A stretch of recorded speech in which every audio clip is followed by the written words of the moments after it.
Estimados amigos, hoy estaremos conversando con Hernán Reyes, hablaremos sobre el tema que estaba viviendo Hoja de Ruta, de estas falsas solidaridades de ciertas ONGs que son dueñas de la verdad, inclusive hasta quieren darnos un certificado si podemos o no podemos ser medio digital. No sé quién les avala, pero estas personas, en vez de solidarizarse, siempre terminan metiendo la pata con nosotros, ¿no? Sale una investigación, debería salir a amenazar como hizo la señora Zambrano en 8 minutos, o debería, al contrario, si se siente libre de toda acusación y culpa, claro, desmentir al medio en un mismo espacio y decirle: vea, señor, usted está presentando documentos que no son ciertos o cosas que no son verdad. Entonces aquí está mi declaración de la Contraloría nunca me ha observado, la Contraloría no... Entonces, le agradezco la preocupación por mi persona, pero yo no tengo nada que ver, ¿no? Porque lo que denota con esta amenaza es que algo habrá de cierto, que por eso no quiere dar la cara en el medio de comunicación, que en este caso le está interpelando. Así es, yo vi la respuesta de la prefecta Zambrano, un florido vocabulario. Así había puesto un tuit yo, indicando que me parecía que el lenguaje era totalmente inapropiado para una autoridad, no porque golpee más la mesa, no porque levante más la voz, no porque amenace más ante la Cámara.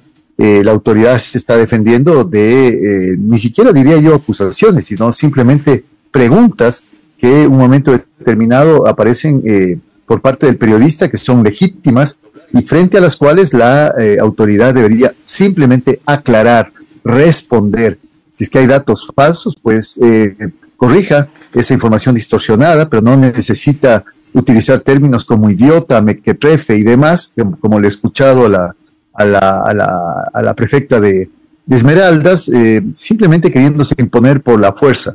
Y luego también le he escuchado, porque es muy fácil ahora también echar mano de ese recurso, decir que ella está siendo atacada. Es decir, primero ella ataca, le insulta, le dice de todo al periodista y después dice que le responsabiliza al periodista por cualquier problema que pueda tener ella, su hija, su familia, etcétera, etcétera. Así que creo que lamentablemente mientras tengamos este tipo de reacciones de determinadas autoridades con una trayectoria, yo diría, bastante sinuosa en la política, como es la prefecta Zambrano, y mientras no existan reales garantías, como no las hay ahora en el Ecuador, para un trabajo de la prensa garantizado, creo que la prensa va a poder hacer poco para poder develar y desnudar malos manejos que existen en el Ecuador, y eso es Vox Populi. Claro, es Vox Populi. Como digo, si estamos en un problema como el que está pasando Esmeraldas de este momento, la autoridad es la que debería estar la primera preocupada en todo lo que está sucediendo y no, en este caso, molestarse por las críticas que se le pueden hacer, ¿no? Y más que todo, ¿no? El discurso que tienen ahora las autoridades, especialmente las que son contrarias a la línea de la Revolución Ciudadana, es echarle la culpa a un gobierno que se fue hace 6 años. O sea, en esta época, ¿qué han hecho ellos o qué han exigido ellos al gobierno que está en turno para que solucione este tipo de cosas? Porque no puede ser que alguien haya puesto candado para que no puedan hacer absolutamente nada para arreglar la situación de Esmeraldas. Definitivamente, la provincia de Esmeraldas es una demostración, digamos, de la inoperancia, yo diría, del cinismo de muchas fuerzas políticas que han venido, yo diría, ocupando los cargos de autoridad, no solamente a nivel de la prefectura, también a nivel de la alcaldía de Esmeraldas. Y cuando nosotros vemos el estado que está esa provincia ahora, cuando nosotros vemos la indefensión de la población esmeraldeña frente al tema de violencia, cuando vemos los niveles de pobreza, los niveles de precariedad en la vida cotidiana de esa provincia tan rica como es Esmeraldas, nosotros no podemos menos que cuestionar y criticar esa falta de probidad, esa falta de operatividad de parte de las autoridades. Así que no creo que ahora que se vengan a hacer las bravas, se vengan a hacer los bravos. frente a legítimos, el legítimo derecho del periodista de poner en cuestión una serie de hechos, como por ejemplo el patrimonio familiar. Yo creo que en el Ecuador, si es que existiera más, con más frecuencia este develamiento de lo que es el patrimonio familiar, a veces, digamos, la mejor muestra de enriquecimiento ilícito por parte de autoridades, yo creo que la política estaría mucho más depurada de lo que está ahora. Y eso, cuando un periodista lo hace, recibe justamente este tipo de agresiones. Así que yo me solidarizo con el medio, me solidarizo con el periodista y vuelvo a repetir que en este país estamos viviendo horas realmente oscuras para la tarea del periodismo. Estimado Hernán, muchísimas gracias por esa solidaridad. Y bueno, aprovechando tu presencia, también quisiera preguntar, ¿cómo ves tú el tema de la campaña política, ¿no? Tres temas que quieren posicionar y uno súper grande que es más preocupante. El primero, el que van a desdolarizar. El segundo, la seguridad, que porque se ha ido a la base de Manta, entonces estamos viviendo lo que estamos viviendo.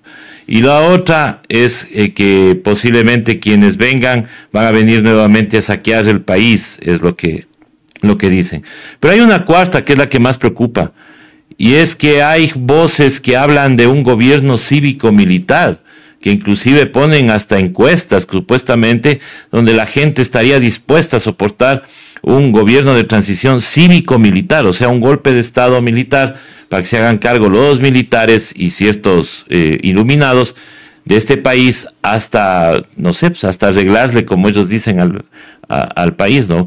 ¿Qué riesgos podría tener todo esto que están hablando ahora en una campaña electoral que obviamente es atípica, porque es la primera vez que tenemos elecciones así anticipadas en estos últimos años de democracia?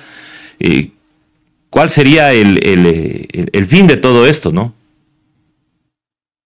Bueno, separemos, digamos, hay, yo diría, ciertas declaraciones y ciertos discursos que son tremendamente preocupantes para la democracia. Este último, el hecho de estar jugando con una idea que es terrible para la democracia, como es la de que la población ecuatoriana es una población más afín y estaría dispuesta a aceptar inclusive una dictadura militar antes que un gobierno democrático, así como el hecho de que hay también sectores que vienen propugnando en medios de comunicación la idea de que hay un fraude en marcha. Las dos, estas dos ideas, estos dos movimientos que la derecha ecuatoriana está haciendo, y no es la primera vez que lo hace, sobre todo el tema del fraude, pero son terriblemente, yo diría, delicados, porque lo que hacen es poner en juego la idoneidad y la legitimidad de las propias elecciones. Cualquiera sea el resultado, estas personas primero dirán que el resultado es tramposo y segundo dirán, echarán lodo sobre el resultado final. Y eso es grave porque finalmente lo que se está haciendo es atacar a un principio fundamental de la democracia, que son elecciones libres. Estas elecciones no son libres y es que se está intentando machacar estas dos ideas absolutamente antidemocráticas, yo diría de cuño fascista, que ya algunos políticos o politiqueros, diría yo, están queriendo poner al frente. Lo otro, claro, las campañas, no solamente ahora en elecciones anticipadas, sino normalmente las últimas campañas en el Ecuador han sido campañas con bastante suciedad de por medio. La campaña sucia no solamente se da, como algunos creen decir, en redes sociales, a través de Twitter, a través de Facebook, a través de sino que en medios de comunicación y a partir de voceros de determinados partidos políticos se intenta a través de fake news, es decir, de información falsa, de información distorsionada, de información equivocada, de medias verdades, se intenta, yo diría, confundir al electorado. He escuchado esto de la desdolarización que se está ahora acusando a una de las fuerzas políticas que está liderando las encuestas. Antes ya se acusó de otras cosas, está distorsionando inclusive mucho lo que significa la consulta del Yasuní. He visto que está siendo distorsionada gravemente. se están dando cifras falsas, se está amedrentando, diría yo, o posicionando miedo con respecto a una de las opciones posibles. Y por supuesto, todo eso me lleva a mí a decir que estas elecciones son unas elecciones realmente corren peligro, corremos peligro los ecuatorianos de que un momento determinado nuestro voto sea objeto de manipulación o peor aún. Yo tampoco es que tenga demasiada confianza en el Consejo Nacional Electoral, pero no puedo pasarme de medio en medio tratando de plantear la idea de que va a haber un fraude electoral. Eso es grave, si es que alguien denuncia aquello, tendría que mostrar las pruebas fehacientes y fidedignas para hacer tales afirmaciones. Mientras tanto, digamos, los ecuatorianos, lo que sí deberíamos hacer es tratar de informarnos más y mejor, y aquello no es necesariamente, digamos, sintonizar a los periodistas más conocidos o a los medios digitales o tradicionales más grandes, sino tratar de buscar por nuestra cuenta información que pueda ser información fundamentada y que pueda contrarrestar muchas veces estas falsas noticias que circulan por todo lado este momento, lamentablemente, en el Ecuador. Así es, y bueno, vamos a tener que estar más atentos en todo lo que pasa en esta campaña, especialmente por todo lo que se está diciendo y todo lo que se quiere posicionar, ¿no?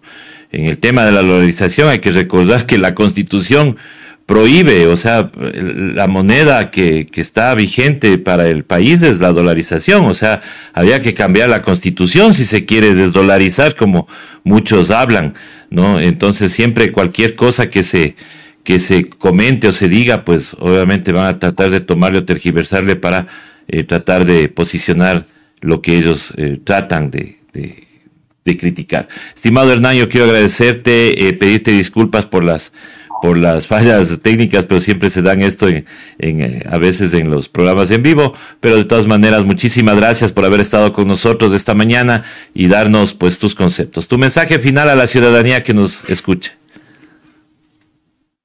No, más bien muchas gracias a ti por la invitación. Más bien el otro día yo tuve problemas para poder estar en este medio, y creo que el último consejo sería decirle a la ciudadanía que no se deje llevar por rumores, que finalmente tampoco son las encuestas las que van a hacer que un candidato o candidata gane las elecciones, que más bien yo creo que hay que revisar al menos de manera general cuáles son los programas de gobierno de cada candidato. Y en la situación que actualmente vive el país, lo que al menos sí me cabe decir es que es imposible dejar de lado la idea de que el Estado tiene que volver a gobernar este país, que durante los dos últimos gobiernos lo que ha habido es una desaparición, un ausentismo del Estado, y por eso la sociedad está como está en la indefensión, está en la pobreza, está absolutamente, digamos, carente de poder ejercer sus derechos, y por lo tanto, creo yo, tenemos nosotros que volver a rescatar el Ecuador para evitar efectivamente que podamos seguir cayendo en el declive, que es lo que ha pasado durante los dos últimos gobiernos. Ese sería el mensaje, y con eso me despido y vuelvo a dar las gracias a ese medio de comunicación. Muchísimas gracias, Hernán, por haber estado acá con nosotros. Nosotros regresamos luego de este corte con más aquí en Café Sin Rosca.